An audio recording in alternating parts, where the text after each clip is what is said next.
Buenas tardes, ¿ahora sí me escuchan? Se quedó cerrado el micrófono. ¿Me escuchan ahora sí? No, ya está abierto. Sí, señora. Sí, doctora, así se le escucha. Bueno, Le vamos a hacer así y ya usted va pasando y va hablando. bueno. Muy buenas tardes. Disculpen el impasse acá con el micrófono. Muchas gracias nuevamente a la Fundación Vida Nueva, a la colega Grace Martínez por invitarme y voy a compartir esta tarde la presentación acerca de la intervención nutricional en hiperglicemia en el embarazo. Pues para iniciar, la hiperglicemia es el signo de la diabetes gestacional, es la forma en que se manifiesta. Generalmente, y de acuerdo a las cifras de la OMS, con cifras de glicemia en ayunas superiores a 126 miligramos por decilitro. Y conocemos todos que genera complicaciones metabólicas y es una condición pues que se suele iniciar por primera vez durante la gestación. A nivel de salud pública, de acuerdo con cifras de la WDF, la diabetes gestacional afecta cerca del 15.2% de embarazos en el mundo, pero las cifras no son homogéneas en todos los países y continentes. Pueden oscilar entre 1% y 28%. Y en Sudamérica, la última cifra disponible es del 13.7%. En este mapa vemos los países en azul oscuro, son aquellos donde hay cifras disponibles sobre diabetes, hiperglicemia en el embarazo. Los países de color gris no tienen cifras disponibles. Y realmente en lo que hemos revisado, en Colombia no hay cifras muy precisas de la prevalencia.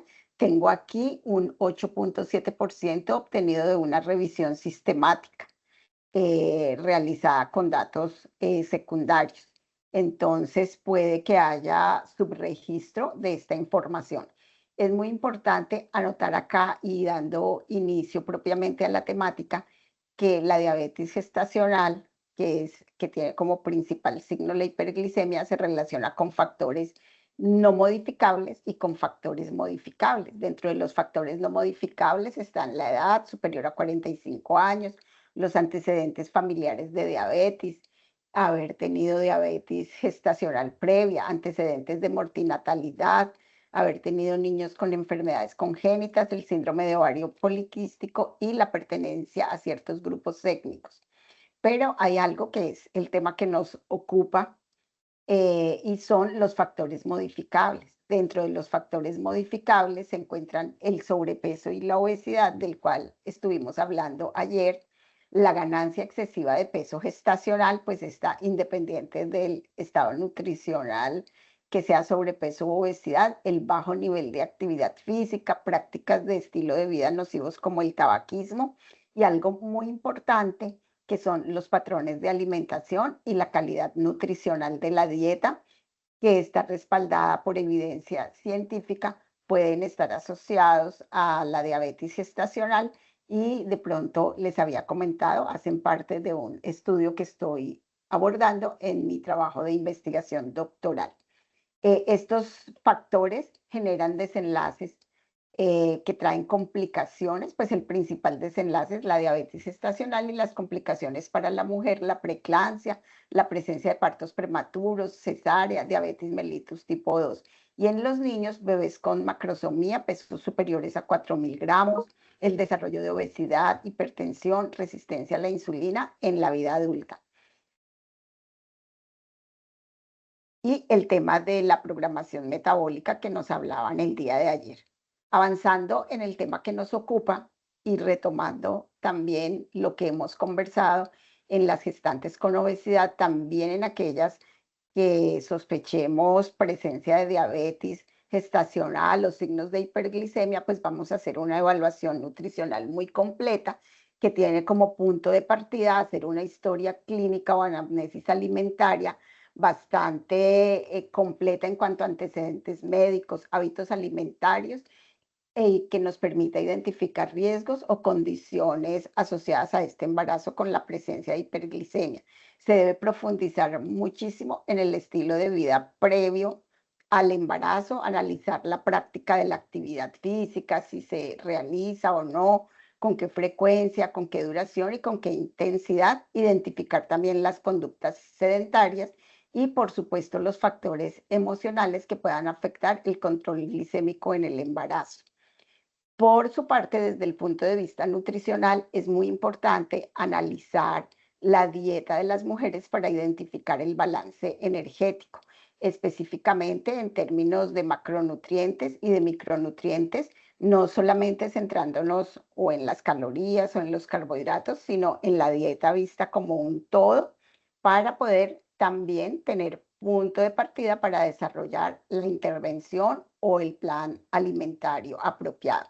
Recordando un tema que tocábamos ayer, pues por supuesto que en las mujeres con hiperglicemia también es muy importante realizar la evaluación del estado nutricional de acuerdo a los lineamientos de la resolución 2465 del 2016, iniciando con la medición del peso y la talla, realizando las medidas estandarizadas de acuerdo con las técnicas que nos permitan calcular el índice de masa corporal antes y durante el embarazo y, por supuesto, hacerle seguimiento en cada trimestre, recordando la importancia de contar en nuestras entidades de salud y en nuestros consultorios con básculas en buen estado, calibradas y de alta precisión. Lo mismo con el estadiómetro o el tallímetro y cintas métricas que no sean extensibles, ¿no? A veces tenemos en los consultorios cintas plásticas que eso empieza a generar inconsistencia en la toma de mediciones.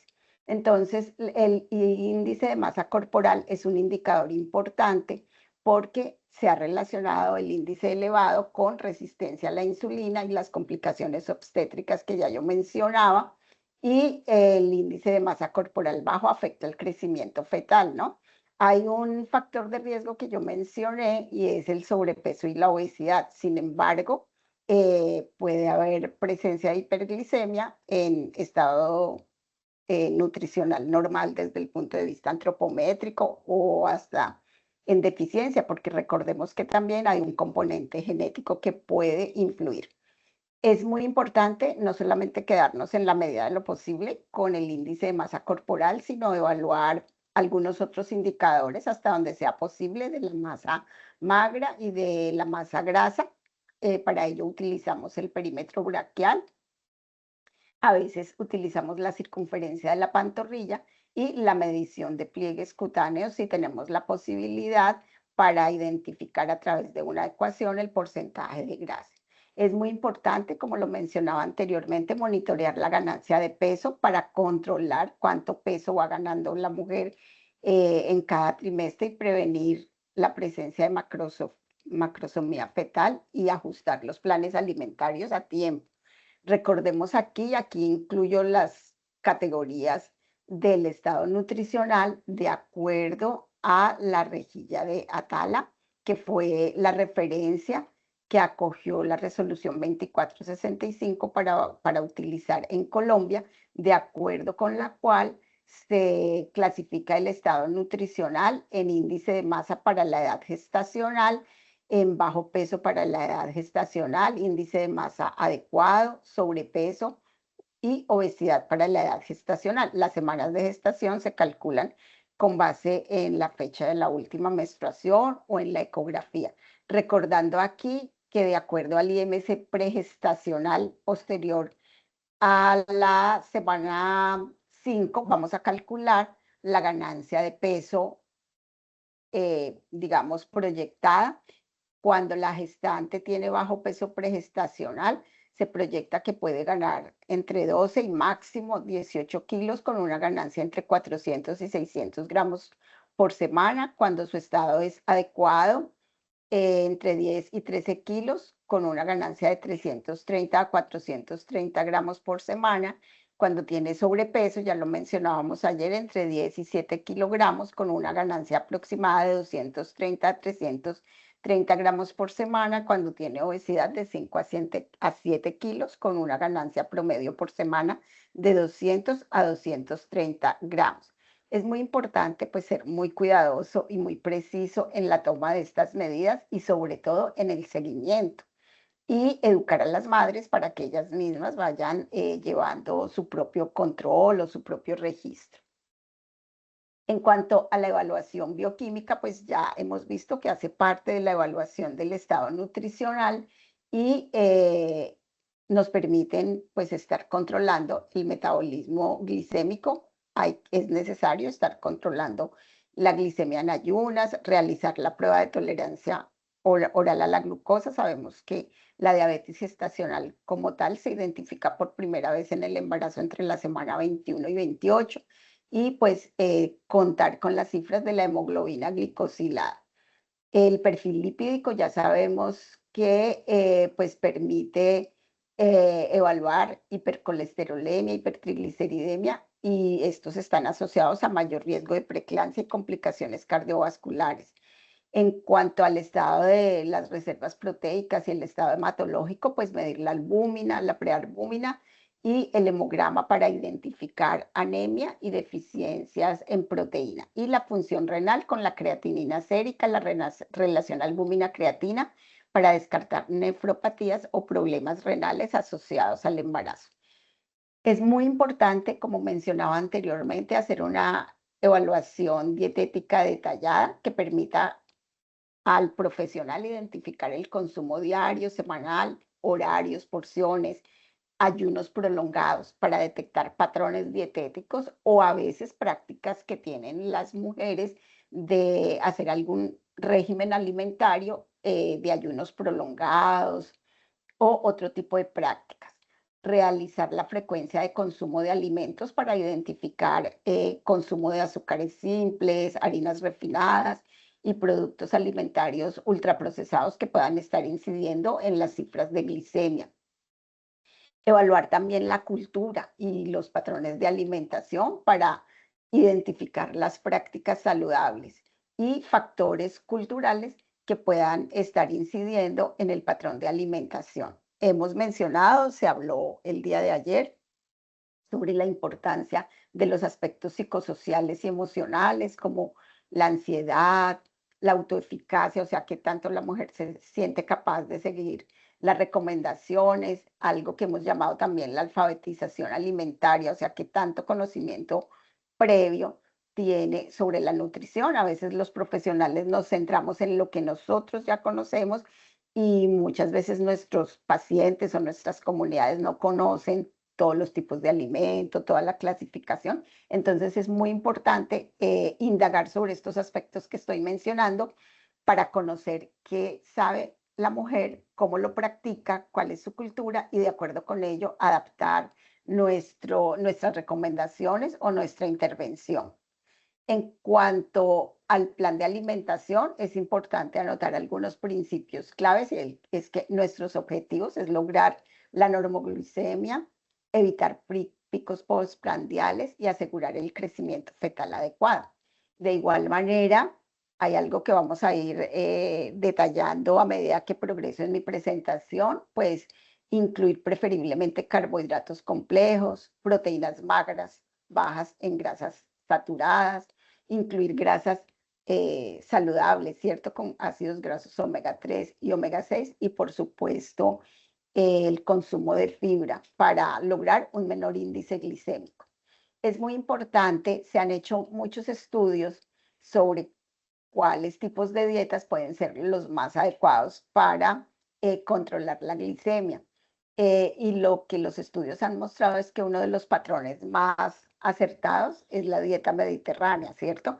Nosotros como profesionales, yo soy una que digo, bueno, no podemos traer esos tipos de dietas a nuestro contexto, pero también hay algunas evidencias que muestran que con los alimentos propios de nuestra cultura y de nuestras regiones se pueden lograr patrones similares. Hay un estudio realizado en la Universidad de Caldas donde, por ejemplo, utilizaron como pescado la trucha que se cultiva y dio buenos resultados en el manejo de algunos pacientes. Entonces, se trata de usar grasas como aceite de oliva, legumbres, verduras y pescados que ayudan a mejorar la glicemia y a disminuir la inflamación característica de estos desbalances metabólicos.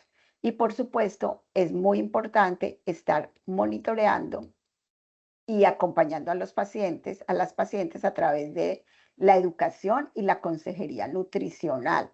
Quiero recordar algo que mencionaba, creo que el día de ayer también, y es que se ha encontrado que los mejores resultados en el manejo de nuestras pacientes se logran a medida que ellas logran mayor adherencia a sus planes de alimentación, y esto se logra en la medida que tienen más acompañamiento del profesional de la nutrición y del equipo interdisciplinario en general, porque sabemos que el manejo nutricional no es solamente alimentario, sino que también requiere de la actividad física, del manejo emocional y del manejo médico.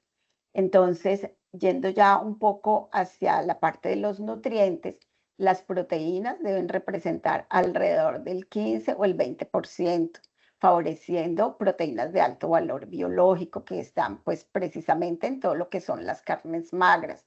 Llegar a un 20% en la práctica es bastante complejo y la verdad que se convierte en uno de los desafíos importantes, sobre todo cuando la población es vulnerable. En cuanto a las grasas, pues preferiblemente, como ya mencionaba yo, las grasas saludables que pueden ocupar entre el 30 y el 35% del valor calórico. Y se incluyen grasas mono y poliinsaturadas porque ya también está evidenciado que mejoran la sensibilidad a la insulina y disminuyen la inflamación. Y como comentaba anteriormente, pues los carbohidratos en general deben bajar, digamos, de lo que consume uno normalmente a un máximo un 45%, porque esto ayuda a controlar la glicemia. Y algo muy importante es la distribución y control de los carbohidratos en porciones pequeñas, combinándolos con proteínas de alto valor biológico y con fibra para disminuir el índice glicémico. Usamos en algunos casos el conteo de los carbohidratos para distribuirlos adecuadamente en cada una de las 6 comidas que debemos recomendar diariamente a nuestros pacientes. Entonces, disminuir o eliminar del todo los carbohidratos simples que generan picos de glucosa. Sabemos que los carbohidratos simples están no solamente en el azúcar como tal, sino en todos los alimentos que los contienen en sus preparaciones, en los jugos. Limitar pues las frutas con alto contenido de fructosa porque sabemos que se desdoblan rápidamente, las bebidas azucaradas, no solamente las gaseosas, sino los jugos de cajita y todos aquellos alimentos como bocadillos, postres, etcétera. Es muy importante, pues bueno, lograr la estabilidad con carbohidratos complejos. ¿Dónde vamos a encontrar los carbohidratos complejos? En los alimentos que tradicionalmente produce la tierra, en la yuca, en la papa, en el plátano. Es mejor consumir alimentos naturales. Obviamente no vamos a incluir los 3 que acabo de mencionar en cada una de las comidas. Y tener en cuenta que la cocción prolongada de los alimentos que contienen almidón eleva el índice glicémico. Entonces, preferir técnicas de cocción como el vapor o saltear los alimentos para mantener los bajos índices glicémicos de los alimentos. Como ya mencionábamos, se deben combinar con proteínas para reducir em, el índice glicémico. El índice glicémico, recordemos que es aquella capacidad que tienen los alimentos para elevar la glucosa en sangre tras su consumo y principalmente pues se enfoca en los carbohidratos. Hay alimentos que pueden tener índice glicémico bajo, medio y alto. Sabemos que los alimentos de mayor índice glicémico pues son todos aquellos que tienen azúcar o sacarosa como tal. Y dentro de los índice glicémico bajo, pues principalmente las verduras, ¿no? Índices glicémicos medios, las leguminosas. Y el índice glicémico tiene un impacto en la salud metabólica porque el índice glicémico alto pues provoca resistencia a la insulina, mientras que el índice glicémico bajo tiene unas respuestas más estables. Es clave entonces para lograr la regulación glicémica considerar el índice glicémico de los alimentos. ¿Qué factores pueden modificar ese índice glicémico? pues factores que alteran la fibra, ayudan la estructura física y el método de cocción, modifican la velocidad y el índice glicémico de los alimentos. Combinar los carbohidratos con proteínas y grasas reduce la absorción de glucosa y la respuesta glicémica total. Y tener en cuenta que la carga glicémica refleja la calidad y cantidad de carbohidratos, ¿no? Se puede calcular multiplicando el índice glicémico por los gramos de carbohidratos por 100 para identificar el impacto sobre la glicemia. Entonces, ¿qué han encontrado muchos estudios? Hay controversia en relación con esto, pero es algo que realmente puede uno poner en práctica con los pacientes, ¿no? Dietas bajas en índice glicémico y en cargas glicémicas mejoran la respuesta metabólica y disminuyen los riesgos relacionados con la diabetes gestacional y los desenlaces maternos. Hay algo que es muy importante y es que a veces caemos en el error, digámoslo así, en un caso de un paciente con hiperglicemia, una paciente con diabetes mellitus gestacional, siempre estamos recalcando lo que no debe consumir, lo que debe restringir y nos olvidamos que la dieta se mira como un patrón global.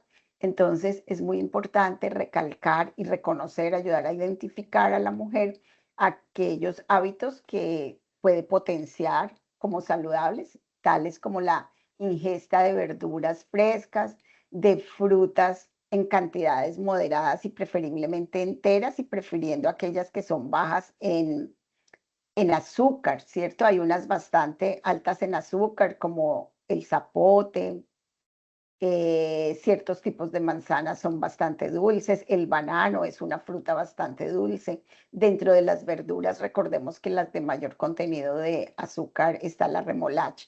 Utilizar también cereales integrales y legumbres para mejorar la sensibilidad a la insulina y pues recordar el tipo de grasas, limitar, preferir las carnes blancas, el pescado, el pollo y eliminar todo lo que son embutidos, ¿no?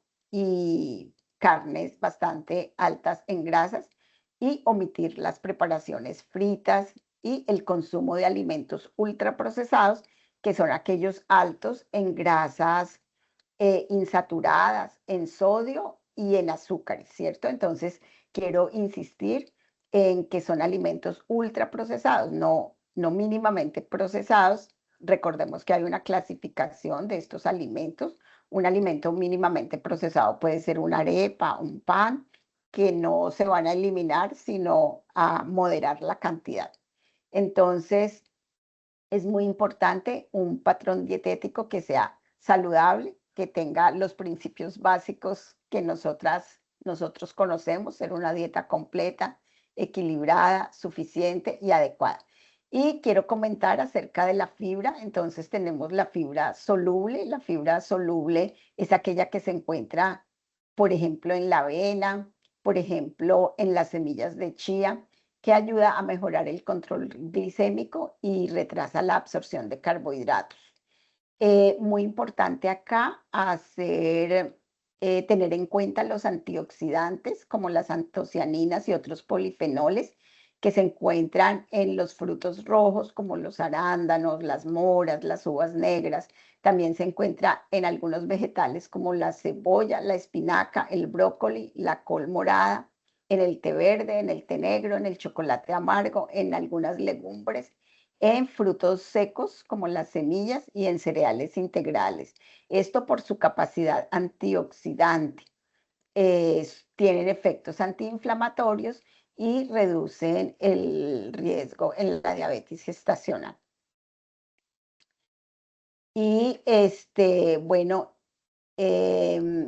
muy importante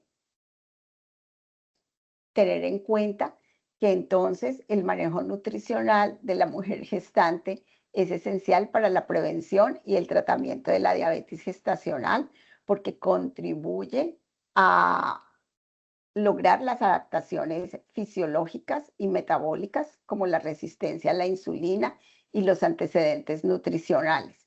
La terapia nutricional pues tiene como objetivo principalmente lograr los niveles de glicemia dentro de la normalidad, una ganancia de peso adecuada, el peso adecuado del recién nacido, y resultados satisfactorios implican desafíos tanto para el sistema de salud y para los profesionales de la nutrición, quienes deben pues hacer parte de equipos interdisciplinarios y contar con habilidades educativas, movilizar recursos y poner en práctica políticas públicas en favor de los entornos saludables.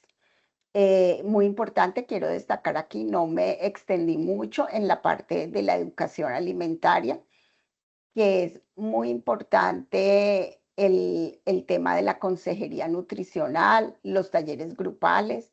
Se deben realizar talleres no solamente de información y de comunicación, sino tener en cuenta también talleres prácticos donde las mujeres puedan identificar los alimentos, los grupos de alimentos, su contenido nutricional y aprender preparaciones saludables y adecuadas para su condición.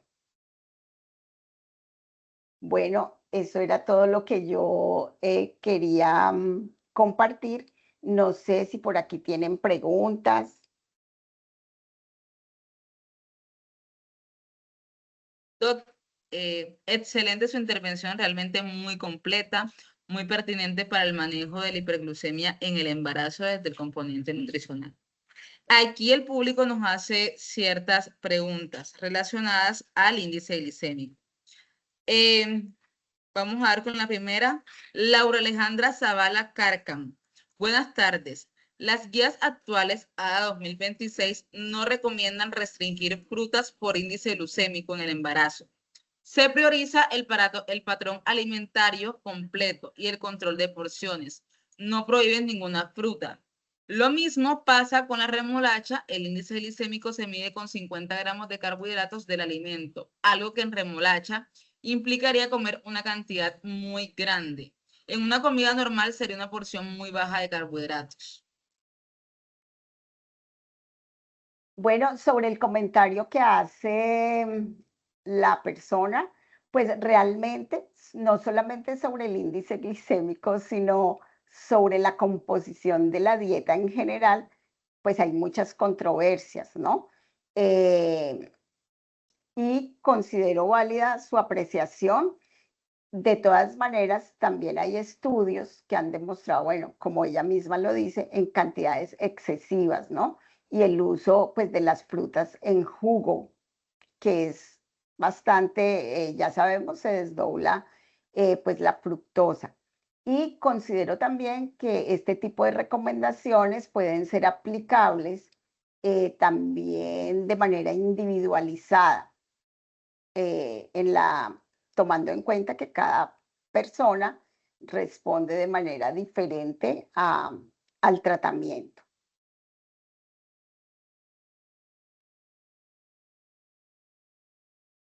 Quisiera aprovechar para comentar, no lo tengo en la diapositiva, pero hay una recomendación que también se hace para mejorar la microbiota y es el uso de los bacilos, ¿no? De los bacilos procedentes de los alimentos naturales, de los probióticos. Muy importante recomendar pues a las mujeres dentro del grupo de alimentos de la proteína el consumo de fuentes lácteas, no solo por su aporte de calcio, sino porque en el caso del yogur, el kefir, controlados en cantidad de azúcar, son muy importantes para modular la microbiota intestinal.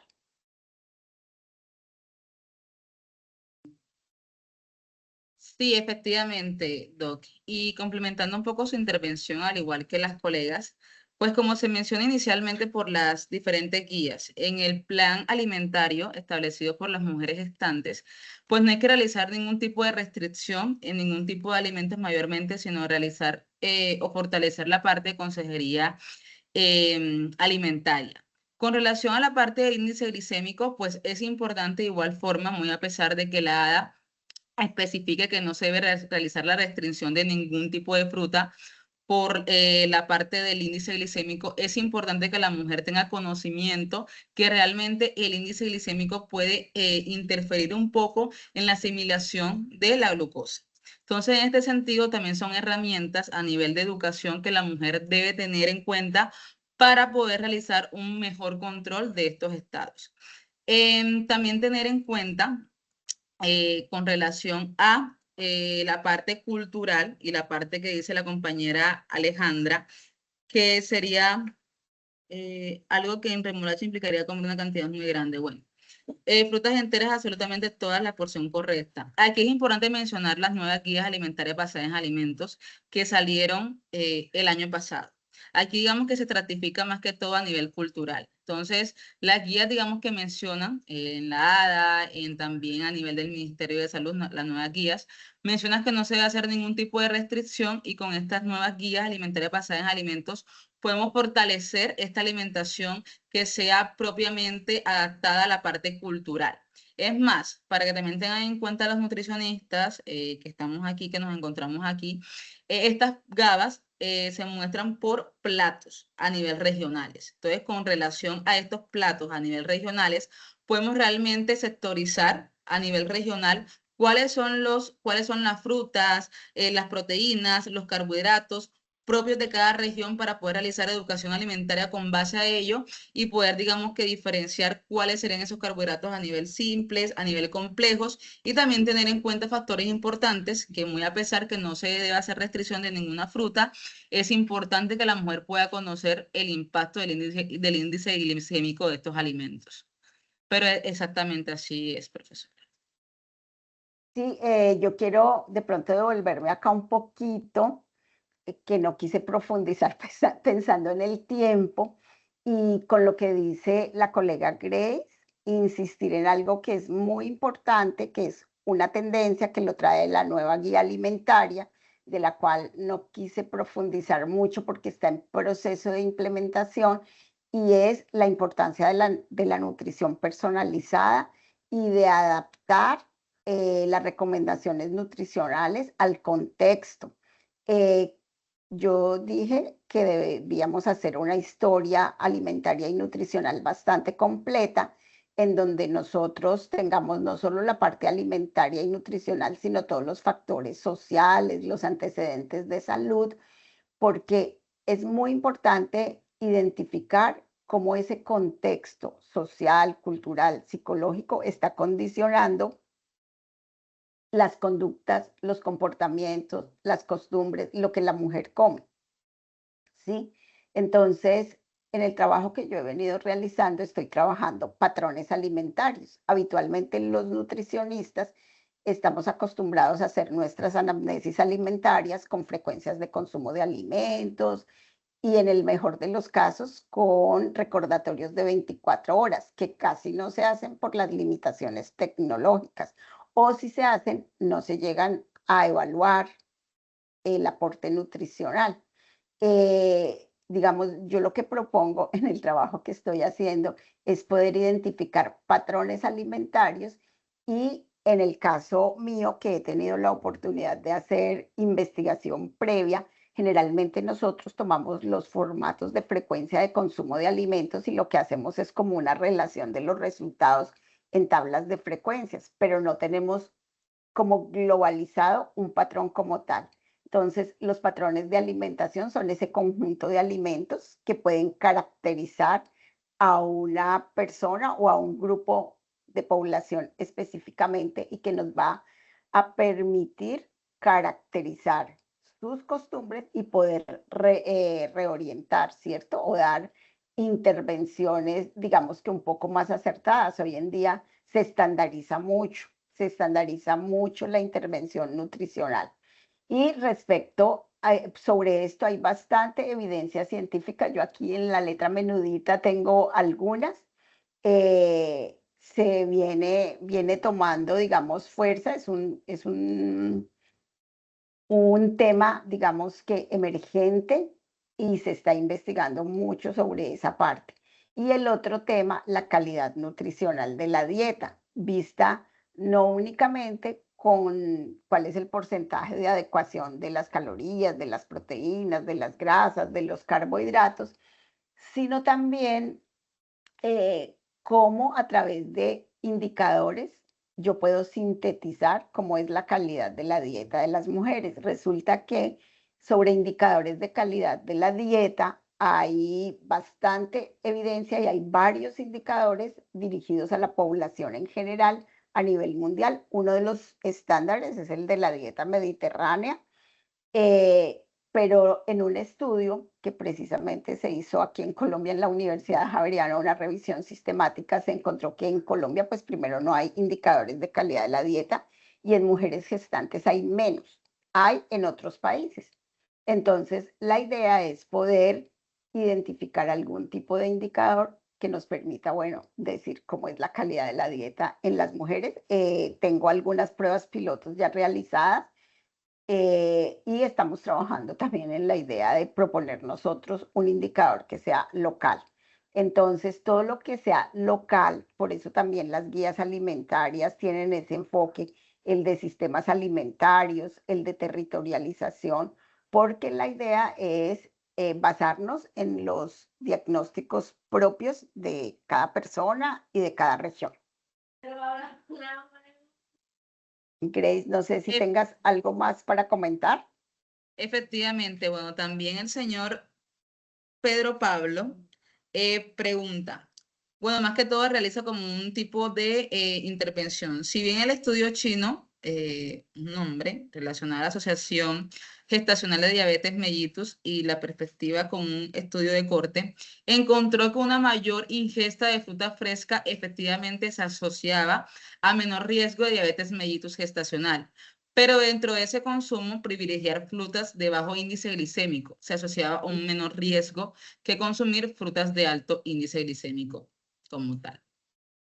Sí, O sea, es decir hay que mucha controversia en esa parte.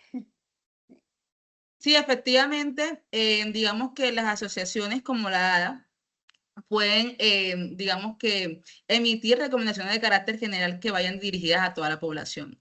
Pero si tenemos en cuenta como tal lo que es el impacto del índice glicémico en la respuesta en que los carbohidratos elevan, aumentan la glucosa en sangre, pues preferiblemente se recomienda realizar esta educación dirigida al conocimiento de cuáles son o estratificar las frutas por índice glicémico y en lo posible tratar de priorizar en estas frutas que tengan un índice glicémico de medio a bajo. Digamos que darían una mejor respuesta del organismo con base a esa absorción o esa asimilación de la glucosa. Entonces, no restringir ninguna fruta está bien, pero también se debe contemplar la priorización en función a esa asimilación de glucosa, para también tener en cuenta. Y un comentario adicional es lo que le adicionamos a las frutas y a veces a los vegetales y bueno, a distintos alimentos. A veces uno ve en las ventas callejeras que le adicionan, bueno, no solamente sal, sino aditivos que contienen dulce, ¿no? O cuando se consume, que es una costumbre arraigada en varias regiones del país, sobre todo donde se produce gran variedad de frutas, las famosas ensaladas de frutas, o bueno, en el interior le decimos el salpicón, no recuerdo cuál es el nombre acá, Tutti que frutti. es el tutti frutti, sí, Sí. los tutti frutis que tienen helado, tienen azúcar, las ensaladas de frutas que tienen miel, mermelada, etcétera, etcétera. Entonces, ese es otro tema. Todo lo que le adicionamos en términos de azúcares y derivados a los alimentos para hacerlos más apetecibles, ¿no? Y Muy son bien. costumbres que tenemos mucho en comidas en la calle y a veces en casa también, eso en términos de azúcar. Y en términos de grasas, pues también, tampoco lo mencioné, pero recordar el uso de salsas, ¿no? Eh, de crema de leche, todo este tipo de eh, salsas y untaduras que utilizamos para hacer más agradables los alimentos. Entonces, por ahí van calorías ocultas, van azúcares ocultos, y a veces hasta sodio, ¿no? Porque casi todas las salsas que ya son industrializadas, pues tienen altos contenidos de preservativos y utilizan derivados del sodio.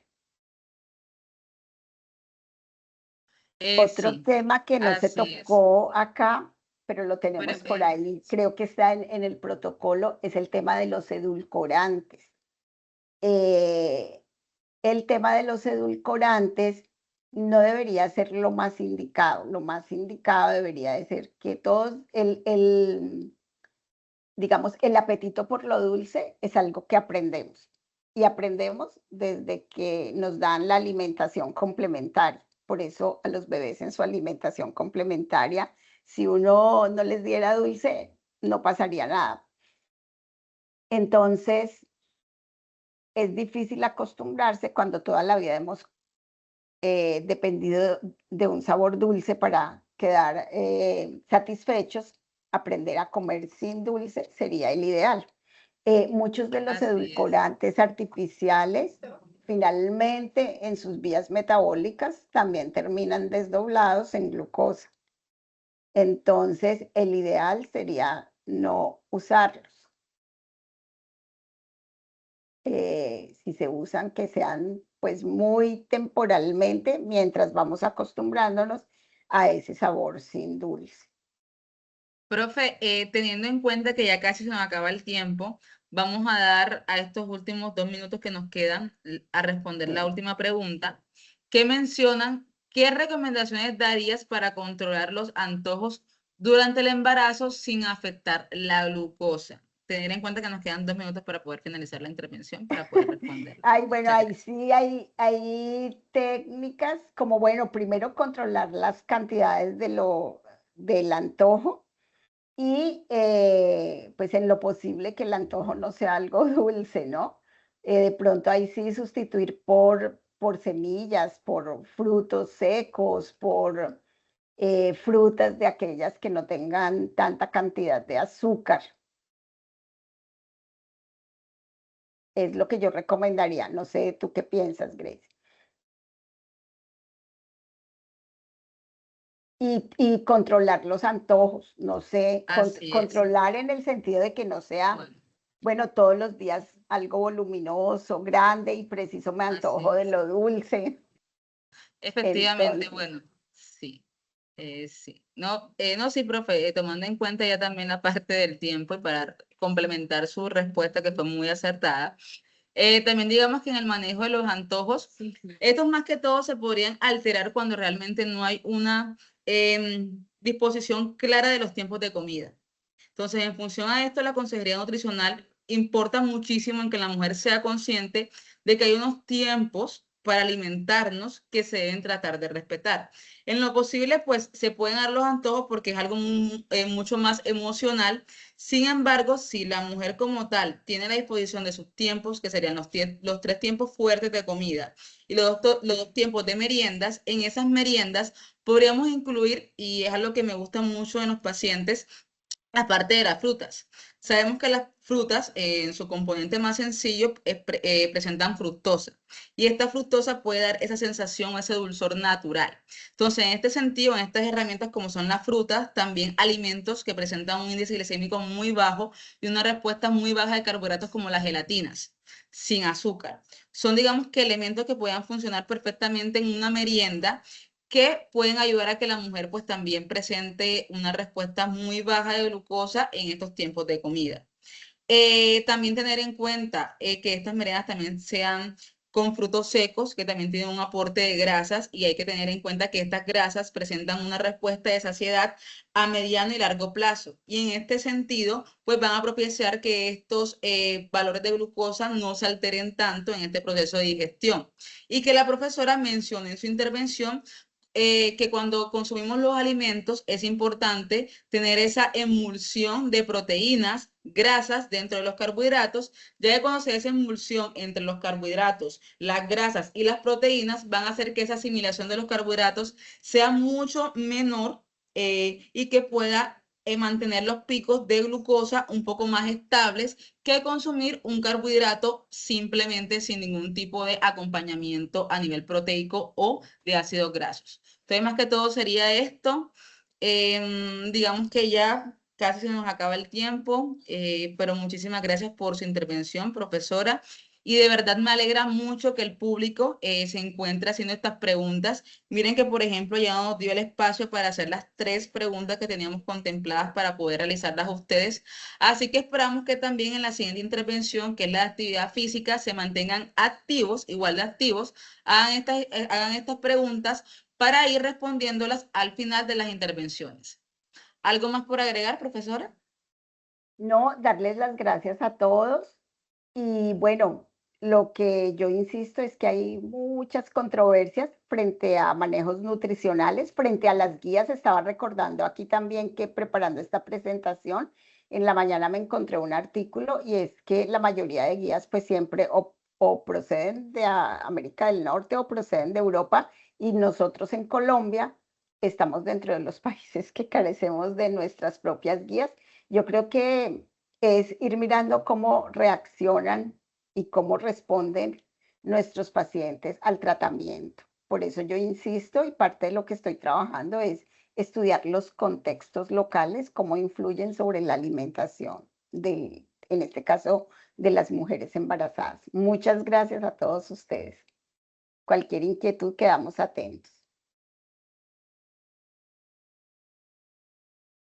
Sí, así es. Por ejemplo, Erika Loaiza acaba de hacer unas opciones de meriendas saludables y dando unas recomendaciones con relación al uso de edulcorantes que también me parecen muy pertinentes poder señalarlas.